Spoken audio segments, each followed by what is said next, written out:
उपस्थित थे।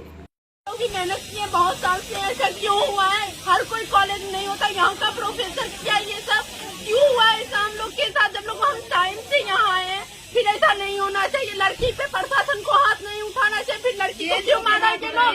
जेल क्यों उठाए हाथ हम लोग पे? बालगिरी से मारना कोई तरीका नहीं है, लाठी चलाना कोई अनुसार नहीं। कानून क्या है? वर्दी किस लिए बनाया? इज्जत के लिए ना।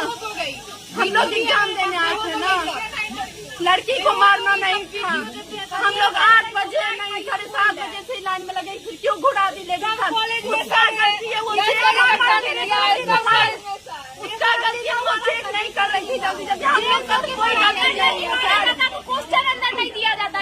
हम लोग का कोई गलती नहीं था, गलती वो था वो लोग इज्जत के लिए, लड़की के मारने के लिए तो नहीं मिला था सर। मारा नहीं है सर, हमारे मिलन कुमारी घर समस्तीपुर सर। हम ये एग्जाम होना चाहिए, एग्जाम नहीं। अरे एक लड़की गिर गई उसी जगह और रेलम पेल हो गया सब उसका।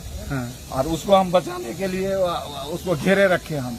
अब किसका डंटा लगा, उसको हम जान बचा रहे नहीं तो उसको चाप के मर जाती है। ऐसे चिकन सो गई जान करके जान दे देंगे, हम देवे करें। पूरा भक्त लाठी चार्ज बाद में हुआ, लाठी चार्ज उस समय नहीं हुआ। हम पत्थर उतर बोतल उतल फेंका, क्या सब इधर कंकड़ी यार फेंका। अब यहाँ पे हम वहाँ पर अंदर पहले बुकिंग करा करके हम लोग गेट पर थे। लोग जो लेट से आया तो हम लोग शाम का तो रास्ते का हम नहीं निकाल सकते, लेकिन 9 बज के 5 मिनट में गेट का लिया हुआ है। 9 बजे के बाद गेट बंद हुआ।